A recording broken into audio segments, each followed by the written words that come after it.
Welcome to Donmar TV News Channel. Right, talagang umiinit na Bongbong Raymond, sabi nga, itong mga paisa-isang issue ng Pangulong Rodrigo Duterte, dyan din sa usapin ng politika, sino na ba ang makiki-update kami? Kung meron na bang katandimang Pangulong Duterte, Bongbong Raymond? Well, wala pa nga, Bongbong Elmar. Wala pa rin. Siya kasi tinanggap na niya yung Certificate of Nomination and Acceptance. So, pinirmahan na niya ng PDP Laban doon sa QC faction na tinatawag, Bongbong Elmar. Pero si Senator Christopher Bongo ay sabi naman niya, no thank you. Sabi hanggang ngayon as we speak, ay gano'n pa rin yung posisyon ni Senator Bongo na itutulak nga ng partido na maging standard bearer nila. Ayaw niya, Bongbong Elmar, hindi na siya interesado. So yun, may mga lumulutang din yung kanyang anak na si Davao City Mayor Inday Sara Duterte ay kumbaga inabangan din natin dahil wala pa namang pinal talaga dahil bagamat sinasabi na hindi siya tatakbo, siya ay magpa-re-elect bilang Davao City Mayor, pero tuloy-tuloy naman yung pagkilos ng mga kalyado niya, yung mga nagtataguyod, naglulungsad ng iba't ibang mga yung Sara Duterte for President Movement, Duterte pa rin movement. So talagang hindi pa rin nawawala na maaring ang kanyang anak ang tatakbo rin eventually sa pagkapangulo. So abang natin kung ano yung mga decision. Basta ang usapan nila mag-amara o Bongbong Elmar ay isa lang na Duterte. Si Mayor Sara o si Pangulo Duterte ang tatakbo sa national position, meaning Vice President or President Bongbong Elmar. So ibig sabihin marami pang pagbabago, Bongbong Raymond, hanggat hindi tatapos yung filing ng COC sa mga tatakbo sa mga nag-ambition maging presidente ng Pilipinas, Bongbong Raymond. Marami nga yung nakakatawa, Bongbong Elmar, yung parang waiting game dahil ito, si dating senador Bongbong Marcos, may mga pasabi siya na siya ay naghihintay lamang din sa mga Duterte. Kumbaga mayroon siyang konsiderasyon kung ano yung mga desisyon ng mga Duterte. Yung kanyang lumang partido na KBL, pumapil na rin. In-endorse siya, pero expected na rin dahil sa tatay niya, si dating Pangulong Ferdinand Marcos, Bongbong Elmar. So si Senator Bongbong Marcos naghihintay sa mga Duterte. Si Vice President Leni Robredo naman naghihintay din kung tatakbo si Senator Bongbong Marcos. So dahil may mga pahayag din siya para sila ay muling rematch Bongbong Elmar. Tapos ito naman si dating Senator Anton Trillanes naghihintay din sa desisyon ni VP Leni Robredo dahil interesado din siya na tumakbo sa pagkapangulo. So parang alam mo yun, naghihintay sila kung sino yung mga mag-anusyo na tapos saka magkakahalaman Bongbong Elmar. Politika pa rin, bukas naman daang si Senator Manny Pacquiao na magkaroon na rin ng pag-uusap sa mga opposition sa nalalapit naman at 2022 elections. Sinabi nito na isang magandang layunin na nasabing pag-uusap na ang layon ay para naman sa kabutihan ng bansa. Isinagawa ng senador ang pahayag matapos ang pag-amin ni Vice President Robredo na ito ay nasaktaan sa maagang pag-anunsyo ng pagtakbo sa pagkapangulo nitong si Manila Mayor Esco Moreno. Dagdag pa ng senador na ang unity talks gaya ng panawagan ng isang bayan ay malaga daw dahil sa dito raw nakataya ang bansa.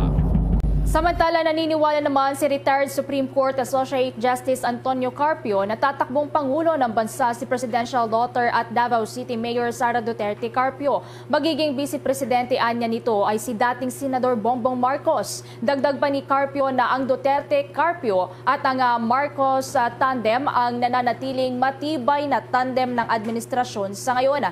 Isang nagpapatunay anya ay ang mga lumalabas na survey sa kasalukuyan. Paglilinaw ni Carpio na ang mga survey ay hindi sumasailalim sa tunay na resulta ng magiging halalan. Gaano mo man katagal itago ang iyong sikreto, ngunit tunay na may panahon para maisiwalat ang totoo. Ito ang balitang gumimbal sa mga taga-suporta ni Manila City Mayor Esco Moreno nang mismong kababayan niya ang nagsiwalat at tila sabihin sa publiko na hindi dapat ibilang si Manila City Mayor Esco Moreno sa mga pagpipilian na iboto ng taong bayan para sa national election.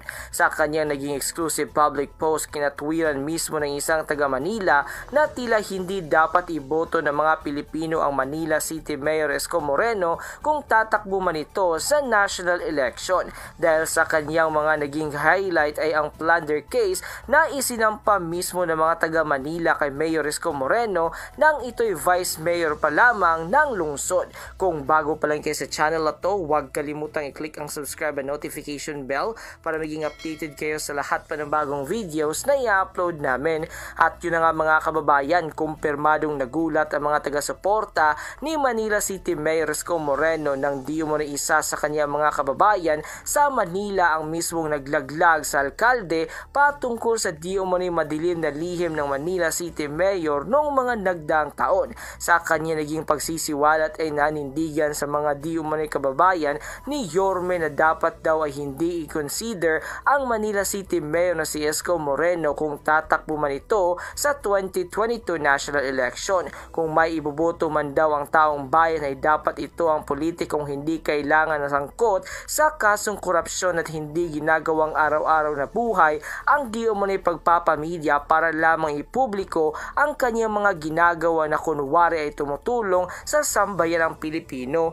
Ngunit bukod pa dito ay isiniwalat mismo ng isang taga Maynila na magpahanggang ngayon ay hindi pa rin o tila ilan pa rin sa kanila ang hindi makapaniwala ng sampahan ng ilang na kanilang mga barangay officials ng nasabing lungsod sa Manila City Mayor Isko Moreno ng plunder case ng di umano ibulsa ng ilang mga opisyales ng munisipyo at nooy Vice Mayor na si Isko Moreno ang 70 million pesos na real property taxes mula sa nasabing lungsod. Ayon mismo sa naging kumpirmadong post ng Philippine Star Global sa kanilang official website, from Philippine Star Global, Isko Moreno faces plunder. Manila, Philippines 5 barangay chairman from the city of Manila on Tuesday filed plunder charges against Vice Mayor Isko Moreno and several local executives for allegedly pocketing over 70 million pesos in real property taxes last year.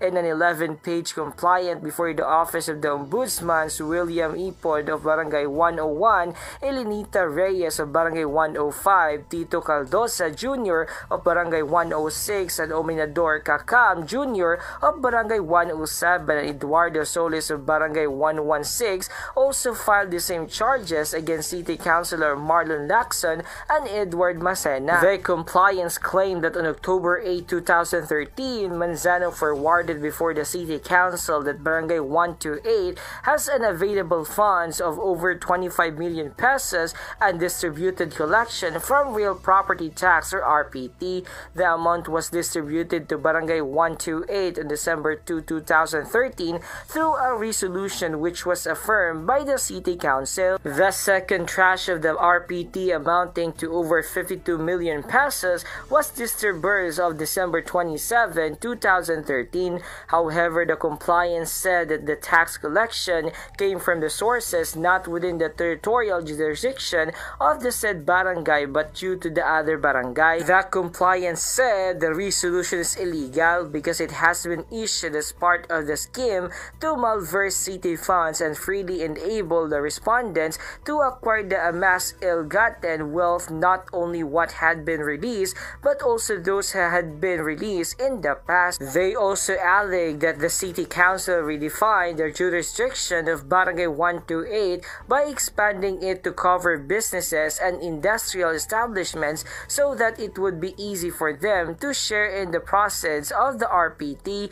The compliance have requested the Ombudsman to issue a preventive suspension order against the respondents pending the resolution of the plunder case. And sa naging balitang inilabas ng Philippine Star ay tila kumpirmado na nooy Vice Mayor pa lamang si Manila City Mayor Isko Moreno ay nabahiran na ng dungis ang kanyang pangalan matapos nga siyang sampahan ng kaso ng 5 barangay captain sa lungsod ng Manila patungkol sa di umano'y pagbubulsa nooy Vice Mayor ng Manila kasama ng ilang mga taga-munisipyo ng mahigit sa 70 million pesos real property taxes. Ayon pa di umano sa naging diretsang pagsisiwalat at pagbubulgar ng isang taga-Manila mula sa di umano'y naging baho ni Manila City Mayor Isko Moreno, Isko will never win the heart of Filipino people. To be honest, Isko is such a great mayor nung first year niya, but after that, he dragged his name to something na ikakagalit ng tao. I'm not biased, siguro yung point ko lang, hindi madadaan ni Isko ang mga Pilipino sa mga media updates and statements niya for him to win in this 2022 election if he decides to run. Aside doon sa lahat ng patama niya sa mga politiko gaya ni Bongbong Marcos, Sara Duterte, Pacquiao, and other politicians, he is also named as one of the closest personality to Juma Sison. Isa pa, I will never forget na minsan na siyang nasampahan ng plunder case ng mismo mga kababayan niya sa Maynila. Imagine the 70 million pesos real property tax na sinampa ng mga milyenyo when he was still a city mayor or vice mayor ng Metro Manila. 5 barangay captain from Manila filed the case to the ombudsman and justified their stand against Yorme. But of course, course, vice mayor na siya at that time at alam naman natin kapag nasa may posisyon ka na, kahit kasuhan ka pa, kaya mong baliktarin ang lamesa. Ewan ko, wala na akong naging balita sa kaso na yan, pero one thing is for sure, hindi malakas ang loob ng mga barangay captain na yan ng Manila if will silang matibay na ebidensya. Natanong ko lang talaga na panahon na niyakin, kaya hindi maganda ang justice system sa Pinas, saka hindi ako baliw para ipagkatiwala ang kinabukasan ng mga anak ko sa isang politiko na yun pa lamang ay dami ng issue sa buhay, from his connection to Joma to the plunder case and anymore. Rest assured he will not get my vote kahit mismong taga Manila din ako. I should know kasi nakita namin lahat at isa lang masasabi ko, iba ang nakikita sa TV kaysa sa actual na pangyayari. Kaya kung mahal niyo pamilya niyo, huwag kang buboto ng basta-basta lang. Alamin niyo kung sino ang karapat dapat at tunay na may pagmamahal sa Pilipinas. And ko sa naging diretsahang pagsisiwalat na ito ng isang taga Manila na nanindigan nito na dapat hindi iboto sa 2022 presidential election ang Manila City Mayor na si Isko Moreno kung sakaling may ito itatakbo sa susunod na halalan. Kinatwiranan at inisa-isa ng niya ang lahat ng kasong kinakaharap ni Manila City Mayor Isko Moreno, maging noong 2014 na sampahan siya ng plunder case ng 5 barangay captain sa Manila. Ayon pa sa kanya ay dapat daw na maging panaturi at maging matalino na ang mga Pilipino at huwag maniniwala ang basta-basta sa mga inilalabas ng media, gayong hindi naman daw talaga ito ang buong katotohanan na nangyayari sa kasalukuyang pamahalaan. At yun na nga mga kababayan, ano na ang masasabi mo? Kung kayo ang tatanungin, ano na ang iyong magiging reaksyon matapos ng mismong kababayan ni Yorme ang nanglaglag sa kanya matapos ang samot-saring paninira sa pamahalaan? And please comment down below, pag-uusapan natin yan sa comment section. At kung nagustuhan nyo ang video na ito, please don't forget to click like and share na din para mas marami pang makaalam sa makabuluhang video ito.